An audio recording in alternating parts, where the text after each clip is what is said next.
Hey, how's it going, folks? So I recently watched a video from Jinks to Jen in regards to a peer-reviewed study put out by Andrew Kolodny and Caleb Andrews, and you pretty spot on.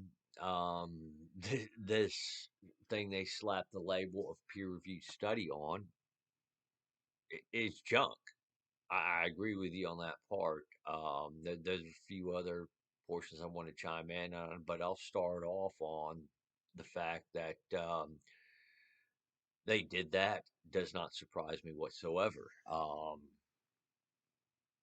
Yeah, activists will get peer-reviewed studies to push their agenda. This has been going on for a while, and many of these things they slap the label of peer-reviewed studies on are joking. Those of us in the 2A community, we realize this very well. Yes, crap like this did fly in the 90s, actually, too. And, and I gave the example of the Kellerman study. That's one study, and that was the one that got us to push through some restrictions on the CDC's ability to use funding to push gun control propaganda, basically. And the chronic pain patients, honestly, you're going to have to figure out a way to start cutting their propaganda funding there too. So, yeah, I mean,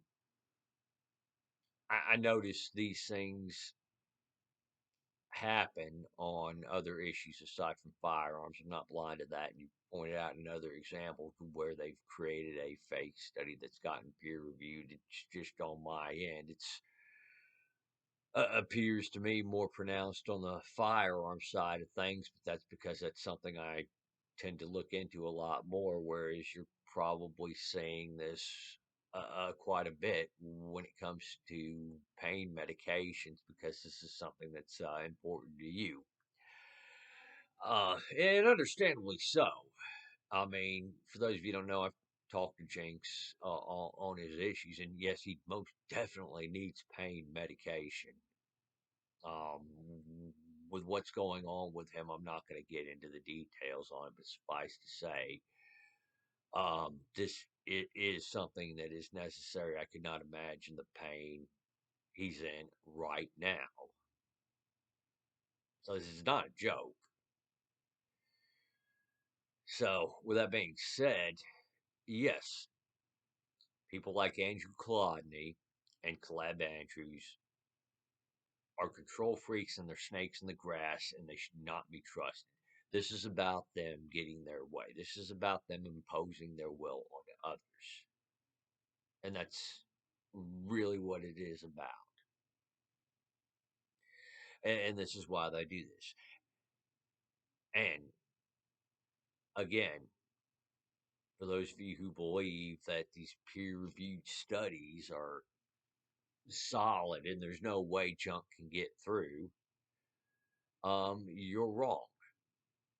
And I wish I could find the sources uh, to some of the stuff I'd read years ago, but there was apparently some people who did submit fake studies to certain universities, and they put the conclusion of these fake studies to say what they believed these universities wanted to hear. And you'd be amazed at how many of these fake studies got peer reviews to them. Just almost like they were rubber stamping them. I wish I could find the one because there's apparently one where they actually used Nazi propaganda and just changed a few words around and got that peer reviewed as a study. And I wish I could find the source on that now. I mean, it's been years since I've read that, but yeah, so this is why when somebody sits there and goes, well, where are your peer reviewed studies? Or I have peer reviewed studies. I pretty much dismiss what they have to say after that, because it's like, okay, those peer-reviewed studies don't necessarily mean that they're any real evidence, and I've caught a number of them with a lot of problems in them, and this is just reading the abstract on most of them. So it's easy to tell these things are a hatchet job. I mean, if I can just sit there and read the abstract, oh, wait, well, what about this, this, and this? I know you didn't answer that in the study or even attempt to answer that or even attempt to examine that or take that into account, uh, you know, and I'm not a researcher. I'm not, well, I don't have a PhD or anything like that, but I also understand that a lot of these people with PhDs aren't exactly always going to be straightforward, and a lot of them aren't always as knowledgeable in what they're trying to study as they like to claim they're going to be. But moving on to the next part of this, because I think this is connected. In fact, it is connected. And I know there's going to be at least a little bit of level that you and I are going to have on the disagreement portion of this, Jinx. But one of the motivating factors behind this to have these garbage um, propaganda pieces that they slap a label of peer reviewed study on is they know this is going to sway people into supporting the restrictions that they want on something. And in the case of Kolodny and Andrews, well, these people don't want you to have opioid based pain medicine. They want to push basically medicine for psychological issues instead, is what it appears that they're trying to do. So there is the motivation there to try to push out as much propaganda, make it sound as unbiased and as scientific as they can make it sound in order to get their way. And, again, I'll harken back on the gun discussion because this is, where I see this happening the most is obviously it's a topic that I look into a lot more. But yeah, they'll do this with firearms too.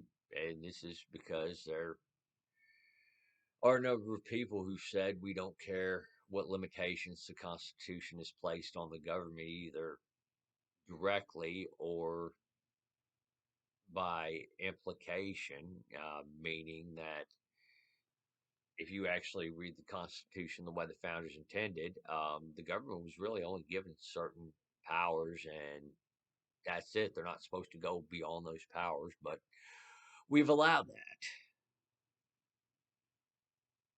But yeah, they do this with firearms too. One such example of ridiculous regulation or restriction on firearms is SKS.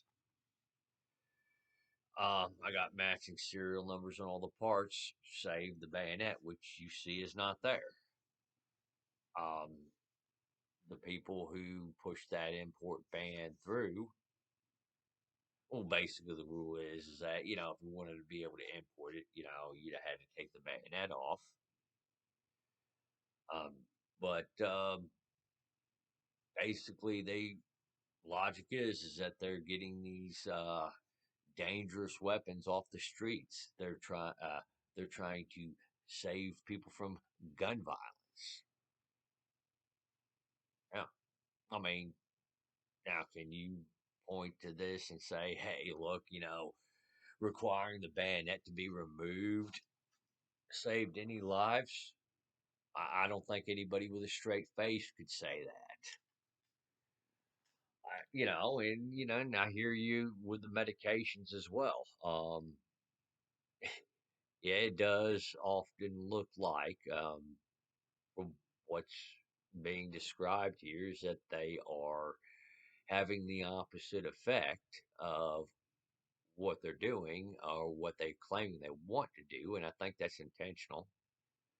I do think this is, an attempt for them to push more restrictions against the opiates, even though they've already got pretty much a virtual ban on them. It's just another excuse to go after it even harder.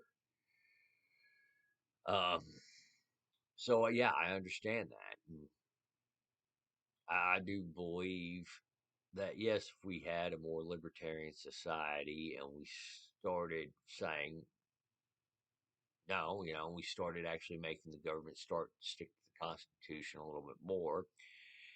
If we were to get on to our representatives and say, hey, look, these guys have gone well beyond their constitutionally delegated authority. It's time to strip their funding. Let's start doing it. And we all came together and did this and started stripping funding from agencies such as the CDC and said, hey, guys, you know what? We're going to let you stay there employed at the CDC, but guess what? You're not getting any more paycheck and you're not getting any more power. So you can sit there and keep that title. You're just not working for a paycheck. A lot of them will knock this off really quick. You know,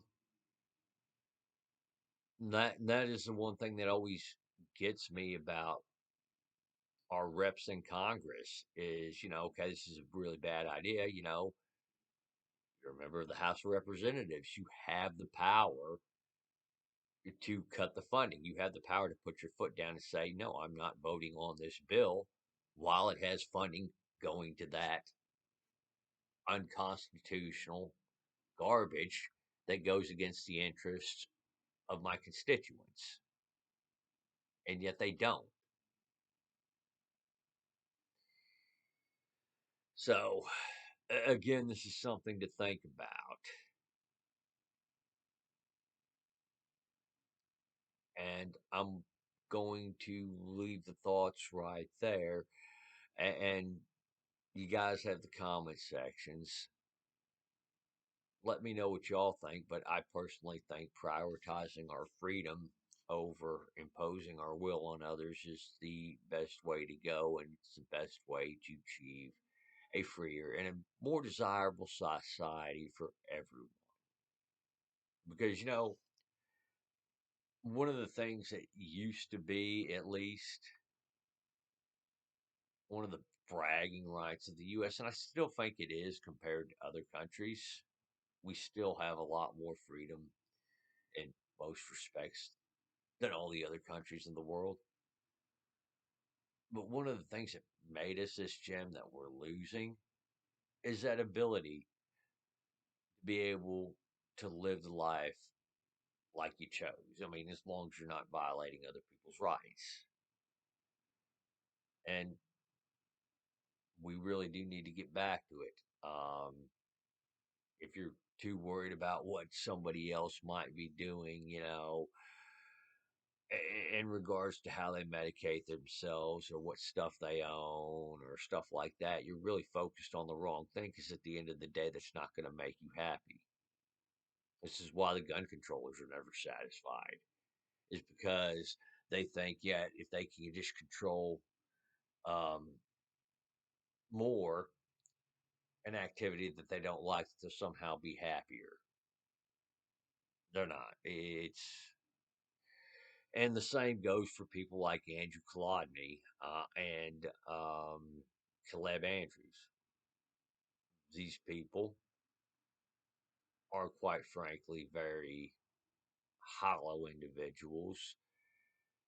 And to fill that void, they try to control other people and prevent them from doing things that they don't approve of. Well, again, I'm going to wrap this up here. For those of y'all who watch this far, thank you all for watching. Y'all take it easy out there. You have the comments, and you have a great day.